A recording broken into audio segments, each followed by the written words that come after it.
What is up, guys? We are doing Fairy Tale Chapter 509, Kagura versus Rakid. I don't think I've been this excited for a chapter in a while. Um, yeah, I'm super hyped, and Hero answered my prayers with this cover page because it's fucking beautiful. Honestly, this is one of the rare times that fan service is actually all right, Hero, I'm okay with that with me. So yeah, thank you, Hero, for this cover page. It's like you knew exactly what I wanted. So, um, anyway, I'm very interested to see how Kagura is gonna fight against pleasure. This pleasure magic. Um, has Kagura committed any sins? Is the big question that I have. I don't know if we've seen her commit a sin in the series, but maybe like when she was a kid, maybe she did.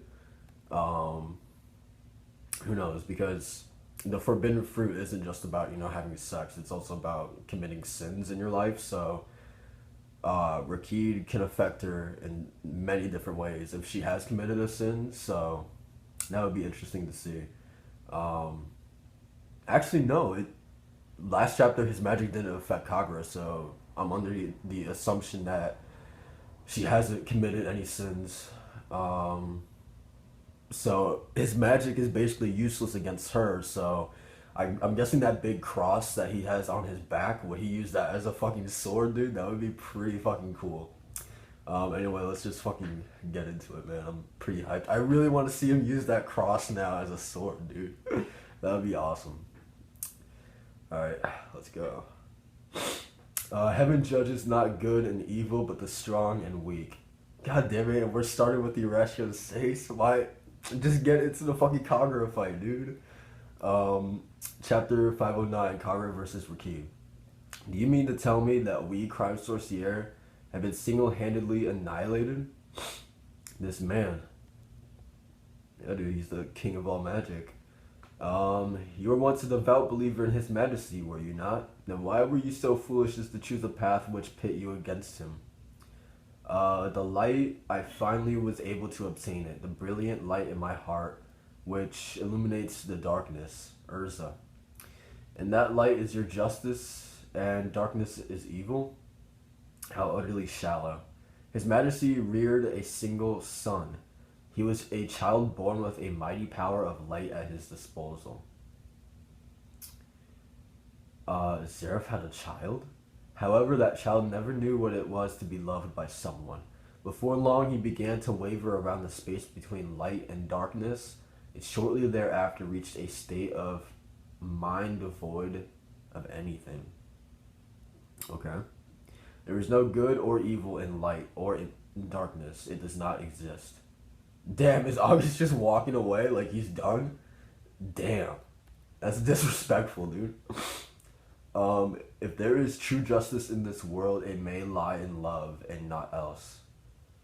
Stand, rise to your feet. In order to protect Urza, I must. Damn. Okay. Zeraph's son, you say? My name is Rakid Dragneel, the son of Zeraph Dragneel. Dude, he just told fucking Kagura his last name, so now Kagura knows Natsu's connected to these two. Damn. Dragneel, that's he's got the same last name as Natsu? Were you not aware Natsu is my father's younger brother? Dude, Rakid is just spilling all of the fucking beans, dude. I suppose that would make him my uncle. Lord Natsu is. I was very much looking forward to finally meeting him in the war. Dude, these were the last characters I would expect to find out that Natsu and Zeref are brothers. Like, literally, the fucking cats are some of the first people to find out about this. Um, where am I? Okay, how could I not? It seems my father holds him much more dear than I, after all. Oh, okay, we have a little jealousy here, I guess, and that is something that cannot be forgiven. Wouldn't you agree? Um, okay, he's studying blades of light. Okay, there goes my girl Kagura, just deflecting them all with ease. I do. I will say this. I don't like her kimono, her new outfit or whatever. her like original outfit that we saw in GMG is so fucking cool. And I'm also interested to see. Do you guys remember that Kagura also has like gravity abilities? Like she used it like once, I think, in GMG, and then she never used it again. So I'm wondering, like, I feel like this is a battle you're going to need to use like everything up your sleeve, like everything at your arsenal. You're going to have to use. I feel like.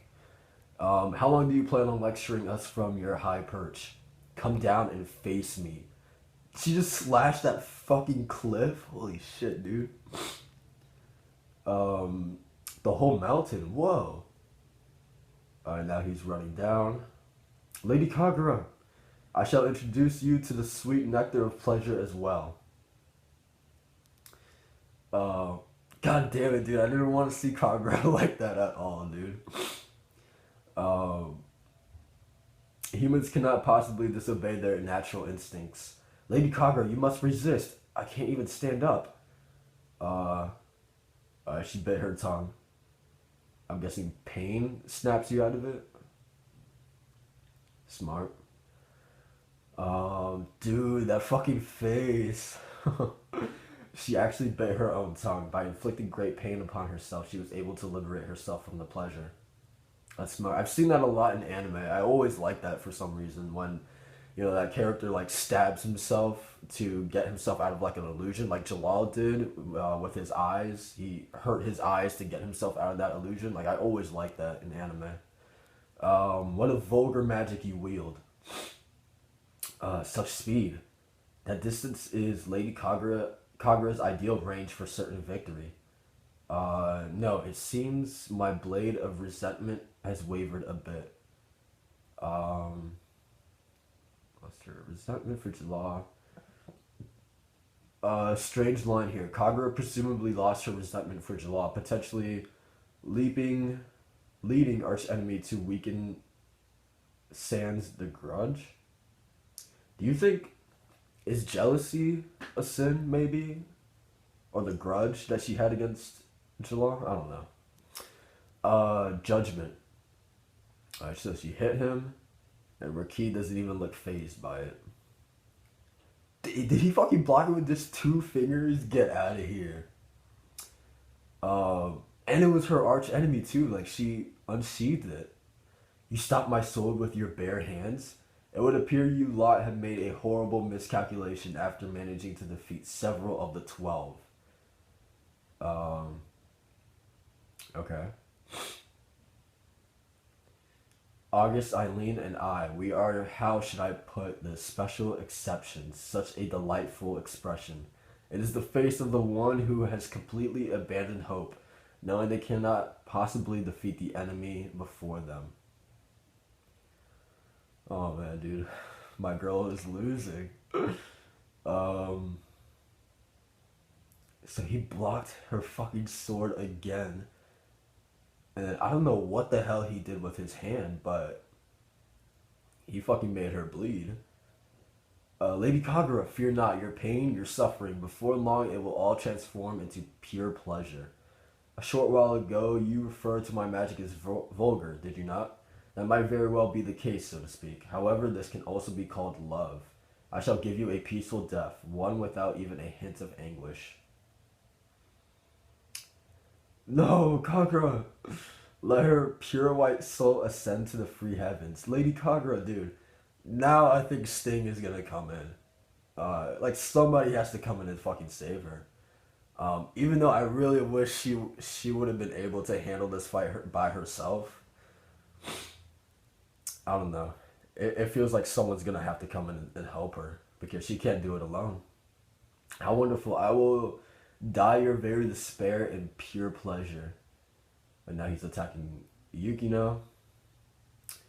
Now rise to the heavens and your death. His Majesty's child, if he even were to be defeated, it can only be by the hands of his mother. Mavis is the mother? What? What? Chapter 510, Natsu's Heart. What? How? Zareth, are you in like fucking corpses? Like what? how does that? I'm gonna need to like reread or rewatch Zero because Mavis and Zareth only had like what, like three, uh like they only met up like what, three times. The one time in the pond, right, when Zareth was naked, um and then the second time, or I guess the many times when Zareth was teaching the founders of fairy tale magic. Um, and then the last time I guess would be when they kissed. But I mean, they didn't do anything else then. So I call into question when exactly they had time to make a child. You know what I mean? And she wasn't even pregnant anytime in Zero, and like the baby would not have fucking survived when she died. So like I'm just calling into question when this happened, or either Zareth is into some weird fucking experimental shit. Like I don't know, dude. It's iffy. Obviously, we're gonna get an explanation for it, but I just don't know when like the timeline really adds up. You know what I mean, or lines up. Um, I was not expecting Mavis to be the mother. That's just so like, that probably seems so obvious, but to me, it's just like out of left field because she fucking died. Like she was fucking killed. So I just didn't see that coming. Um, but yeah, I mean, this was an actually pretty good chapter. I really enjoyed it. Like I know I should have expected Kagura to lose that fight, man. But it's just like the fanboy in me was just hoping that she could pull it off. But that really sucks, dude. It's like my one of my favorite characters just is like on the brink of death right now. So, and I'm actually like really surprised that nobody like actually came in to like help her. Like Mavis, like sure it looks like maybe Mavis is going to fight Rakid, but as it stands right now, nobody is like joining that fight to help Kagura. So that was pretty weird, and I don't know. Yeah, it sucks that she lost. She got her ass handed to her. I thought she was doing pretty good in the beginning of the fight, but then Rakid just kind of showed that he's like on a different level. I'm really shocked that he didn't use that cross as a sword, dude. I was really hoping he was going to, but he didn't. So that was kind of disappointing, but whatever. Um, yeah, I mean that's basically it, dude. I really enjoyed it. I'm actually glad that like half the chapter was actually Kagura versus Rakid because like if you've been with Fairy Tail for the longest time, like you know that like whenever like I was just watching Flaming Shark's reaction to the Urza versus Urza episode. And it's like literally the first two episodes of that episode, or the first 2 minutes of that episode, is Urza versus Urza, but then the last like 20 minutes is just not on that fight anymore. Like it's pretty fucking funny how the episode is called Urza versus Urza, but it's the first 2 minutes is just that fight and that's it. So I feel like that happens a lot with Fairy Tail as well. So I was actually pleasantly surprised that a good chunk of the chapter was actually focused on Rakid and Kagura. Even though she lost and she got her ass handed to her, it was still nice to see her in action. I would like to see her win, but you know, um, I probably I probably would have called BS if she did win. So I am glad that Rakid is an actual like he's a threat, and I guess he's not on August and Eileen's level, but he is still pretty damn strong. So I'm glad that like a lot of people were just fucking writing Rakid off after last chapter, like saying, okay, he's an absolute joke, but it's good to see that, you know, he actually is pretty damn strong to take out Kagura. So because Kagura isn't, you know, fucking weak, you know what I mean? So the fact he was able to take her out with ease uh, just shows he's a pretty viable threat himself. So yeah, that's it for my live reaction. Really, really enjoyed the chapter. It was really good. Like, comment, subscribe to my channel for more Fairy Tail. See you later. Peace.